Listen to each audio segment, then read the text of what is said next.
টানটানা আইসা পড়ছি পৃথিবীর সবচেয়ে ভয়ঙ্কর পার্কে। শুনেছি এখানে রাইডে উঠে নাকি অনেক মানুষ হার্ট অ্যাটাক করেছে, আবার অনেকে নাকি মারাও গেছে। তাই তো এখানে রাইডে উঠে হার্ট অ্যাটাক করার জন্য আমি খুবই এক্সাইটেড।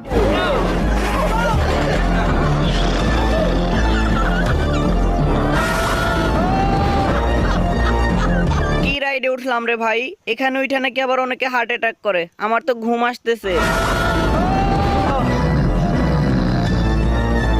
মিস্টার বিন, চলো, প্রথম রাইড শেষ, আবার শুরু হবে বিরতির পর। না, এতগুলো টাকা দিয়ে রাইডে উঠে কোনো মজাই পেলাম না। আরে বাস, এইটা কি? Control room. আইডিয়া, কেউ দেখে ফেলার আগেই কন্ট্রোল রুমে গিয়ে মেশিনের সেটিংস এর মধ্যে একটু কারসাজি করে দিতে হবে, তাহলেই খেল খতম, পয়সা হজম। পেয়েছি, এই মেনু দেখে মেশিনের নাট বল্টু একটু ঢিলা করে দিলেই হয়ে যাবে। টানটানা। মিস্টার বেন, তুমি প্রস্তুত তো? এখনই শুরু হবে দ্বিতীয় রাউন্ড। আবার জি গায়ে প্রস্তুত মানে পুরা 100 100। হ্যাঁ হ্যাঁ, শুধু দেখতে থাকো এবার সবার সাথে কি হতে যাচ্ছে।